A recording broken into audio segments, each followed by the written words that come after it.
अब इस क्वेश्चन में कह रहा है simplify and right the following in exponential form. हमें इन सब को एक्सपोनेंशियल फॉर्म में ही लिखना है। तो फर्स्ट पार्ट देख लेते हैं अपना। फर्स्ट पार्ट है हमारा 6 की पावर 3 इंटू 6 की पावर 5 इंटू 6 की पावर 2 कितना आएगा।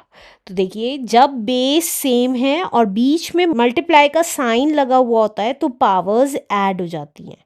फिर से बता रही हूँ, जब बेस सेम होते हैं, तीनों में 6 बेस है और बीच में मल्टीप्लाई का साइन लगा हुआ है, तो इनकी पावर्स ऐड हो जाएंगी बेस सेम लिख के। तो 6 की पावर क्या हो जाएगी, अब तो पावर्स ऐड हो जाएंगी 3 + 5 + 2। तो ये कितना आ जाएगा, 6 की पावर 3 + 5 = 8 + 2 = 10।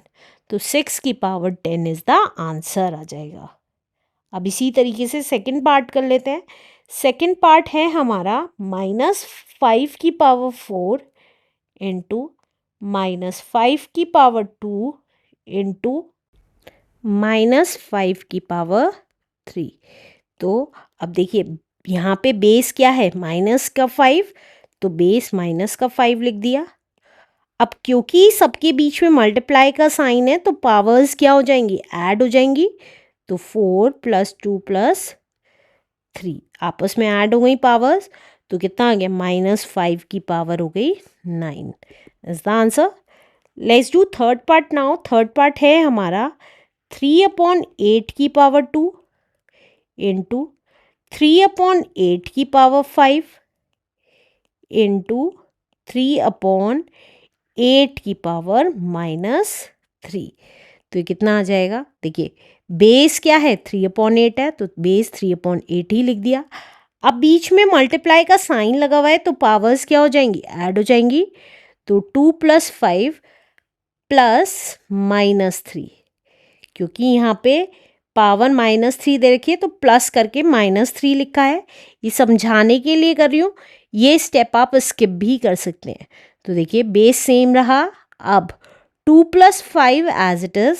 अब देखिए यहाँ इंटीजर लग रहा है, +- -3, तो 3/8 की पावर कितनी आ जाएगी, देखिए 2 + 5 = 7, 7 में से 3 गया इज 4, तो 3/8 की power is 4 is the answer.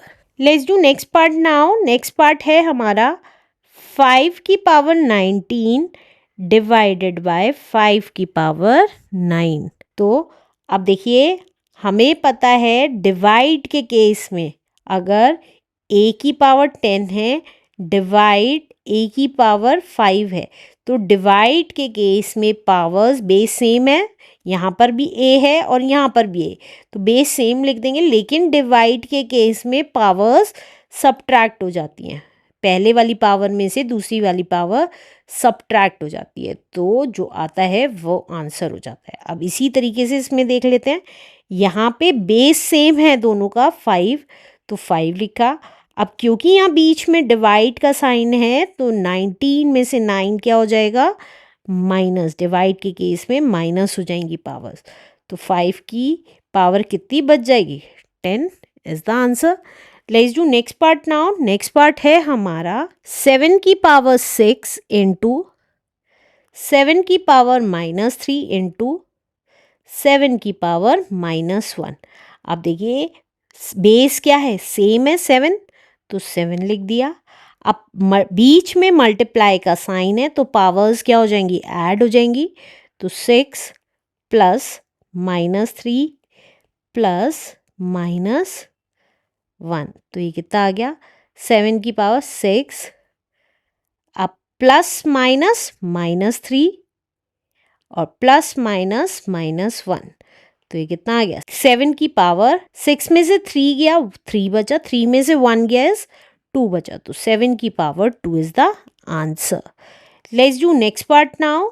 अब नेक्स्ट पार्ट है हमारा 2 की पावर 4 की पावर -3, ये कितना आ जाएगा, देखिए जब भी a की पावर m और उसकी भी पावर n होती है तो हम a की पावर m × n कर देते हैं, तो वही कर रही हूँ, 2 की पावर 4 × -3 कर देंगे तो ये कितना आ जाएगा 2 की पावर, सबसे पहले साइन की साइन से मल्टीप्लाई, प्लस माइनस माइनस 4 3 ज़ा 12, तो 2 की पावर -12 इज द आंसर।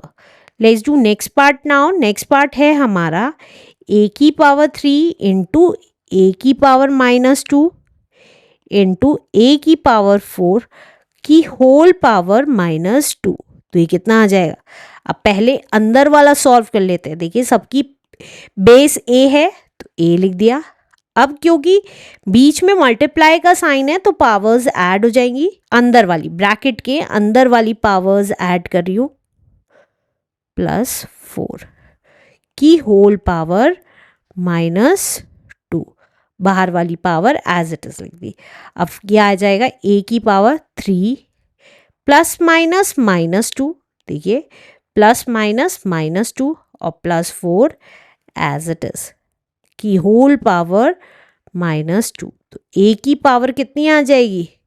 देखिए 3 में से 2 गया, 1 बचा, 1 + 4 इज 5, a की पावर 5 की whole power -2।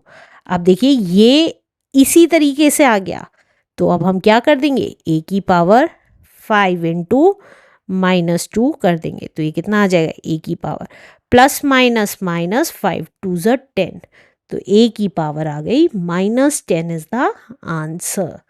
Let's do next part now.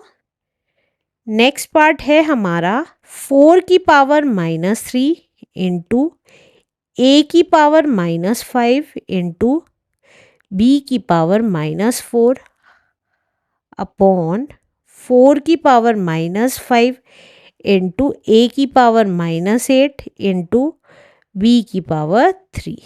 अब कैसे करेंगे, हमने सीखा था सेम बेस वाली वैल्यूज़ ही पावर्स में ऐड या सब्ट्रैक्ट होती हैं। तो अब देखिए यहाँ पर 4 इसका बेस है तो 4 लिखा, लेकिन ये तो ऊपर नीचे है, डिवाइड में है, और हमने सीखा था डिवाइड में अगर बेस सेम होता है, a की पावर 5 अपॉन a की पावर 2 कहें तो बेस तो सेम है लेकिन पावर्स डिफरेंट है, तो पावर्स क्या हो जाएंगी, ऊपर वाली पावर में से नीचे वाली पावर सब्ट्रैक्ट हो जाएगी। तो वही कर रही हूँ, ऊपर वाली पावर थी -3, इसमें से सब्ट्रैक्ट कर रही हूँ -5। फिर से बता रही हूँ क्योंकि बेस सेम वाली वैल्यूज़ ही लेंगे, क्योंकि बेस सेम वाली ही वैल्यूज़ की पावर्स ऐड और सब्ट्रैक्ट होती हैं, और डिवाइड के केस में क्योंकि सब्ट्रैक्ट हो जाती हैं तो ऊपर वाली पावर में से नीचे वाली पावर सब्ट्रैक्ट कर दी। अब इसी तरीके से a की वैल्यू लिख लेते हैं इंटू a की पावर -5 में से माइनस कर देंगे -8 इंटू b की पावर -4 में से सब्ट्रैक्ट कर देंगे 3, तो ये कितना आ जाएगा 4 की पावर, देखिए -3 एज इट इज़ और माइनस माइनस प्लस, तो -3 + 5 इंटू a की power -5 as it is minus minus +8 into b की पावर, दोनों वैल्यूज़ माइनस की हैं, आपस में हमने इंटीजर्स में पढ़ा था, आपस में ऐड हो जाएंगी और साइन बड़ी वाली वैल्यू का लग जाएगा, वही हुआ है। अब 4 की पावर क्या आ जाएगी, देखिए ऑपोजिट साइन में सब्ट्रैक्ट हो गए, साइन बड़ी वाली वैल्यू का लग गया, तो 5 में से 3 गया 2, बड़ी वाली वैल्यू का साइन लगता है तो 5 प्लस का था तो 2 प्लस का रह गया इंटू a की पावर।